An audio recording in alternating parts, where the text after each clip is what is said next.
안녕하세요. 저는 일산에 사는 60대 중후반의 남자입니다. 이 이야기를 어디다 말하기 쪽팔려서 아직 아무에게도 말하지 못했는데요. 여기에라도 익명의 힘을 빌려서 한번 적어보려고 합니다. 저는 첫사랑이자 마지막 사랑이었던 여자와 이혼을 하고 현재 두 딸을 홀로 키우고 있는 중입니다. 딸들을 볼 때면 그날의 기억이 다시금 떠올라 가끔 화가 날 때도 있지만 그렇다고 이 아이들이 무슨 죄가 있나 싶어서 미안하기도 합니다. 제게 어떤 일이 일어났었는지 지금부터 들려드릴게요. 저는 아내와 부부금슬도 좋고 모두가 부러워할 만큼 행복한 나날들만 보내고 있었어요. 저와 아내는 대학교 같은 과 동기였는데요. 처음엔 아는 척할 만큼 친한 사이도 아니었고 그냥 지나가다 인사만 하고 굉장히 어색한 사이였어요. 그러다 대학교 졸업을 앞두고 친구들과의 마지막 모임을 가질 때였어요. 그녀는 누가 봐도 부러워할 만한 외모를 가지고 있었어요. 자랑 같긴 하지만 저도 못생긴 편이 아니어서 꽤나 인기가 있는 편이었죠. 그런 저희를 친구들이 장난으로 엮기 시작하더라고요. 진영아, 너는 도대체 왜 연애를 안 하는 거야? 솔직히 너 좋다고 따라다니는 여자도 많잖아. 이해를 할 수가 없네. 나였으면 그중 한 명이랑 잘해봤겠다. 그니까 내 말이 그 말이야. 우리는 따라다니는 여자가 없어서 연애를 못하는데 쟤는 진짜 보기 겨운 놈이라니까. 진짜 재수없어. 근데 유은이도 이번에 헤어지지 않았나? 진영아, 너 유은이는 어때? 별로야? 유은이도 인기 많잖아. 이렇게 보니까 너네 둘 잘 어울린다. 그러네. 둘이 진짜 잘 어울려. 유은아, 진영이 어때? 진영이 저놈 진짜 괜찮은 놈이야. 내가 장담할 수 있다니까? 얼굴도 반반하잖아. 너네 진짜 왜 그러냐? 유은이 불편하게. 그리고 나도 불편해. 그만해 이것들아. 너네나 빨리 짝 찾아서 연애하든가. 저는 이런 장난 어색하지만 아내는 괜히 불편할까봐 친구들을 말리기 시작했어요. 그러다가 친구들과 헤어지고 집에 가는 길에 그녀가 대뜸 저를 붙잡더라고요. 나 너한테 할 말이 있는데. 이거 진짜 빈말 아니고 애들이 사귀라고 해서 하는 말도 아니야. 나 진심으로 너 좋아해.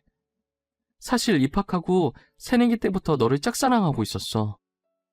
나를? 네가 나를 왜? 그리고 너 얼마 전에 남자친구랑 헤어진 거 아니었어? 그런데 갑자기 나를 짝사랑하고 있었다고? 무슨 말이야. 장난치지 마. 사실 너가 연애에 관심이 없는 것 같아서 고백을 못했어. 그리고 내가 거절을 못하는 성격이라 전 남자친구가 나한테 고백하길래 잠깐 만났던 것뿐이야. 나 지금 너무 당황스러워. 너 애들이 아까 장난쳐서 순간의 감정 아니야? 지금 나를 친구로서 좋아하는 건데 남자로서 좋아하는 거라고 착각한 걸 수도 있잖아. 절대 착각 아니야. 너 정말 좋아해. 너랑 같이 학교 다니고 싶어서 너 군대 가 있는 동안 휴학도 했어. 나 정말 진심이야. 내 감정인데 내가 착각할 리가 없잖아. 사실 저는 어릴 때부터 부모님의 이혼과 아버지의 재혼으로 연애에는 관심이 없어서 그녀에게도 아무런 마음이 없었어요. 그래서 저는 그녀의 고백을 거절하기 바빴습니다. 하지만 그녀는 제게 진심이었는지 첫 고백을 하던 날 이후로 더 적극적으로 구애를 하더라고요. 결국 저는 아내에게 두 손 두 발 다 들고 고백을 받아주었어요. 저는 첫 연애인지라 아내와 함께하는 모든 것이 처음이었어요. 친구들은 결국 이렇게 됐냐며 차라리 잘 됐다고 연애 한 번은 해봐야 하지 않겠냐고 놀리더라고요. 진영아, 솔직히 이거 다 우리 덕분이다. 알지? 살면서 연애는 한번 해봐야지, 안 그래? 그래도 첫 연애는 유은이라서 다행이네. 착하잖아. 우리가 말했잖아. 너네 둘이 진짜 잘 어울린다고. 이렇게 나란히 서 있으니까 선남선녀가 따로 없다. 아우, 진영이는 좋겠다. 알겠어, 이것들아. 밥 한번 쏠게. 되는 날 말만 해. 내가 너네한테 거하게 쏠 테니까. 친구들은 제가 왜 연애 안 하는지 이유를 알고 있었거든요. 아버지는 아버지 인생이고 내 인생은 내 인생이라며 아버지 때문에 연애 안 한다는 말은 핑계라고 어떻게든 저를 제가 만든 틀 안에서 나오게 하려고 했었어요. 그런 제가 연애를 한다고 하니 친구들은 제 일처럼 기뻐해주고 축하해주더라고요. 그렇게 저희는 6년 정도 긴 연애를 하고 둘 다 안정적인 직장을 다니게 되면서 자연스럽게 결혼 얘기도 오가기 시작했습니다. 저희 집안은 부유한 집안이지만 아내 집안은 조금 기울어서 혹시나 반대를 하면 어쩔까 걱정이 많았어요. 게다가 저는 대기업을 다니고 아내는 나름 탄탄한 회사긴 하지만 중소기업에 다니고 있었죠. 아무래도 조금 벌어지는 격차에 저희는 양가 부모님을 만나기 전부터 많은 생각과 고민을 했었어요. 하지만 저희의 걱정은 기우였던 건지 의외로 별탈 없이 결혼 승낙을 받을 수 있었어요. 저희는 결혼을 하고 두 딸을 낳으면서 딸 키우는 재미에 웃음이 끊이진 않았습니다. 그리고 아내가 복직하고 제가 육아나 집안일을 도와주고 있어서 저희는 단 한 번도 싸운 적이 없었어요. 딸들이 말도 잘 듣고 어찌나 애교가 많던지 눈에 넣어도 안 아플 정도였어요. 저는 벌써부터 얘네가 커서 결혼한다고 하면 어쩌냐고 난리도 아니었죠. 그럴 때마다 아내는 옆에서 주책이라고 다 크려면 아직 한참 멀었다고 하면서 웃었어요. 저희 딸들이 태어난 후 1, 2년까지는 아내와 판박이었어요. 하지만 크면 클수록 딸들의 얼굴에 아내의 얼굴이 사라지더라고요. 그렇다고 해서 제 얼굴을 닮은 것도 아니었어요. 그러면 안 되는 걸 알지만 그때부터 상당히 좋지 않은 느낌이 드는 거예요. 저는 저와 닮은 구석이 전혀 없는 딸을 보면서 아내를 의심하기 시작했어요. 혹시나 하는 마음에 아내가 잘 때 아내의 휴대폰을 들고 거실로 나왔습니다. 아내의 폰에 잠금이 걸려 있었는데 다행히 제 생일이라서 쉽게 풀 수 있었어요. 저는 곧바로 카톡방부터 들어가서 남자들과 나눈 대화가 없는지 찾아보기 시작했어요. 그런데 연락하는 남자라고 해봤자 저와 사촌 오빠 이렇게 둘뿐이더라고요. 다른 건 지극히 평범한 업무 연락밖에 없었어요. 저는 괜히 의심을 한 건가 하는 생각이 들면서 아내에게 미안했어요. 그로부터 얼마 뒤 아내가 야근을 한다길래 밤에 여자 혼자 돌아다니면 위험하니까 제가 아내를 데리러 아내 회사에 찾아간 적이 있었어요. 아내 부서를 찾다가 회사 직원이랑 마주쳤는데 아내가 이미 퇴근하고 없다는 거예요. 혹시 죄송하지만 마케팅부 김유 대리님 자리가 어딘지 아시나요? 김유 대리님이요? 마케팅부라면 아까 퇴근 시간에 다 같이 퇴근하셨는데요. 그런데 무슨 일 때문에 그러세요? 지금 이 시간이면 야근하는 사람 말곤 다 퇴근하셨어요. 김유은 대리 남편인데요. 오늘 야근한다고 하길래 데리러 왔거든요. 제가 잘못 알았나 봐요. 일하시는데 방해했네요. 죄송합니다. 아내가 퇴근했다는 얘기를 들은 저는 도대체 왜 거짓말을 한 건가 싶었어요. 그렇다면 지금 아내는 어디에 갔을까 생각하게 되었죠. 결국 저는 다시 아내의 외도를 의심하기 시작했습니다. 다음 날에도 아내는 프로젝트 때문에 야근을 한다고 하더라고요. 저는 이날 아내의 뒤를 몰래 쫓아가 보기로 마음먹었어요. 저희 회사가 아내 회사보다 일찍 마치기 때문에 퇴근하자마자 아내 회사로 갔습니다. 아내 회사 주차장에서 몰래 아내가 나오기만을 지켜보고 있는데 아내가 어떤 남자와 같이 회사에 나오더니 나란히 한 차에 올라타더라고요. 남자의 얼굴을 자세히 보는데 아내의 사촌오빠였어요. 저는 아내에게 사촌오빠와 같은 회사에서 일한다는 얘기를 들은 적이 있었어요. 하지만 사촌오빠의 약속이 있다고 제게 사실대로 말하면 됐을 일을 왜 굳이 거짓말까지 치면서 만나는 건가 싶었어요. 저는 아내가 타고 있는 차 뒤를 바짝 붙어서 쫓아가기 시작했어요. 혹시라도 놓칠세라 잔뜩 긴장한 상태로 운전해서 그런지 손에 땀이 다 나더라고요. 그들이 도착한 곳은 호텔이었어요. 둘은 익숙한 듯 자연스럽게 체크인하고 들어가더라고요. 저는 들어가는 모습과 체크인하는 모습을 몰래 동영상으로 찍어놓았어요. 혹시나 해서 찍어두긴 했지만 도대체 사촌오빠와 단 둘이서 호텔에 들어갈 일이 뭐가 있나 싶었죠. 일단 외간 남자는 보이지 않는 것 같아서 혼자 집으로 돌아왔습니다. 아내는 늦은 밤이 되어서야 집에 들어왔어요. 분명 아내는 제게 먼저 자고 있으라고 문자를 보냈었는데 제가 안 자고 거실에 앉아 있으니 문 열고 들어오는 순간 까무라치게 놀라더라고요. 뭐야 당신, 왜 이렇게 놀라는 거야? 귀신이라도 본 사람 마냥. 뭐 죄 지은 거라도 있나 봐? 죄는 무슨, 아무것도 아니야. 근데 당신 왜 안 자고 있었어? 내가 먼저 자라고 문자 보내놨잖아. 내일 출근 안 해? 일찍 일어나야 하는 거 아니야? 그러는 당신은 왜 이제 와?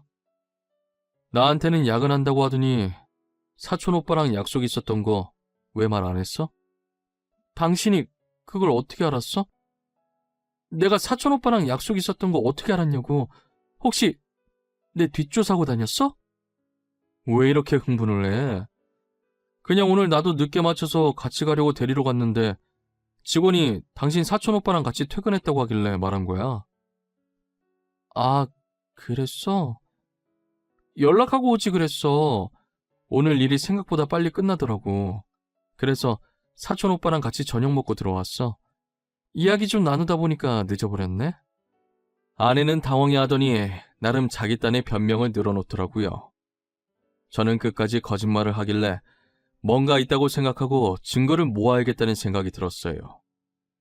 그날도 어김없이 아내가 자는 틈을 타 아내의 휴대폰을 몰래 봤어요.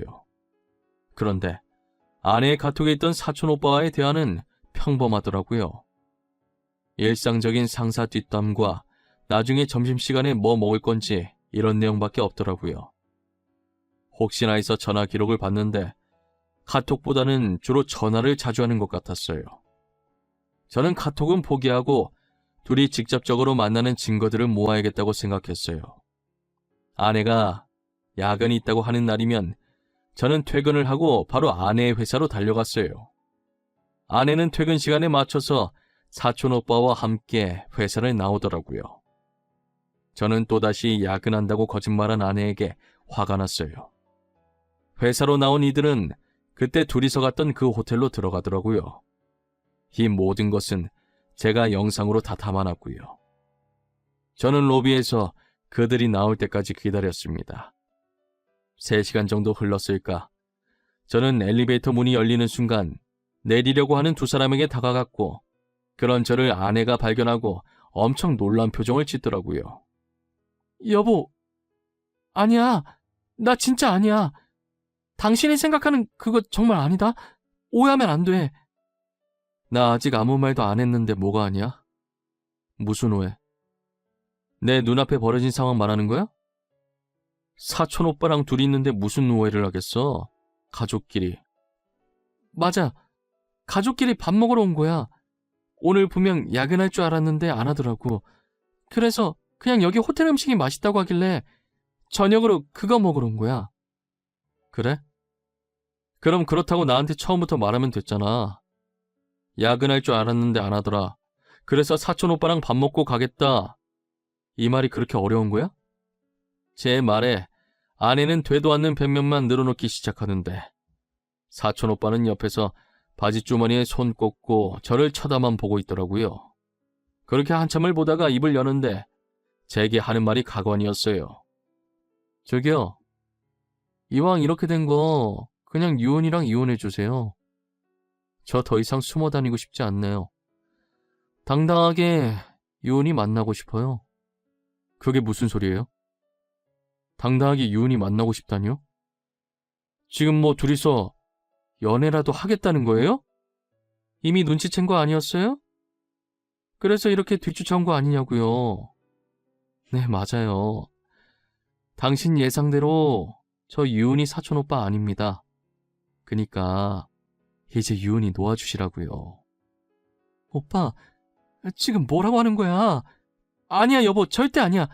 사촌오빠 맞아. 나 믿어줘, 어? 다음부터 솔직하게 말할게. 제발 한 번만 봐줘. 잠시만. 사촌오빠가 아니라고? 그게 무슨 말이에요? 그럼 둘이서 바람을 폈다 이 말이에요? 당신이 설명해봐. 지금 내가 한 말이 맞는 거냐고!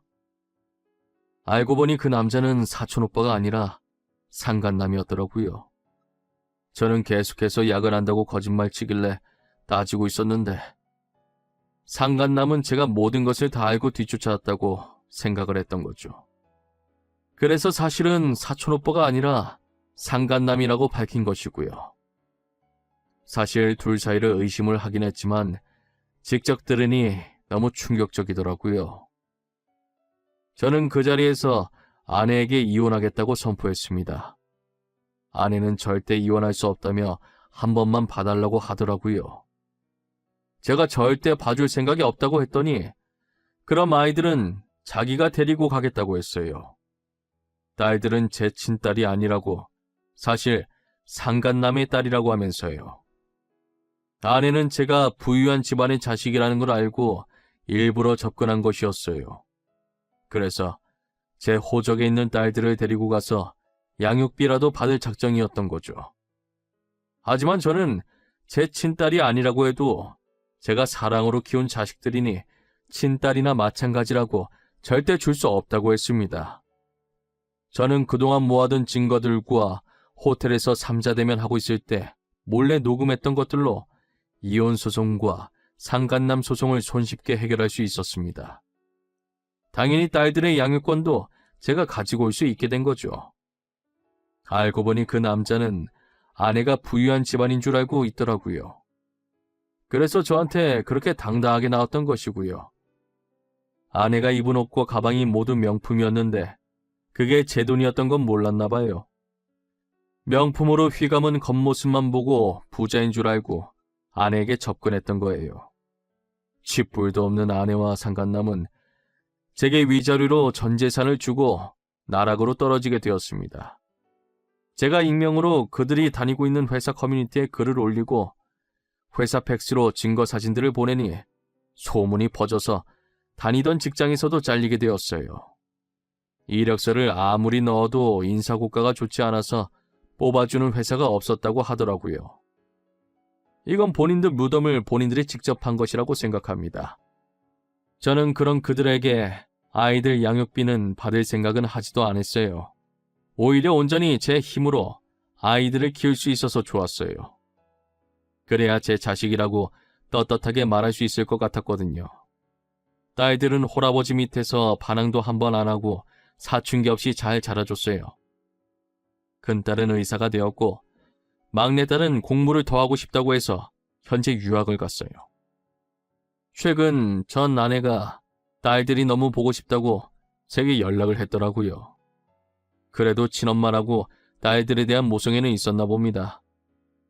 저는 연을 끊게 할 자격까지는 없으니 만나기는 해줘야겠다고 생각했어요.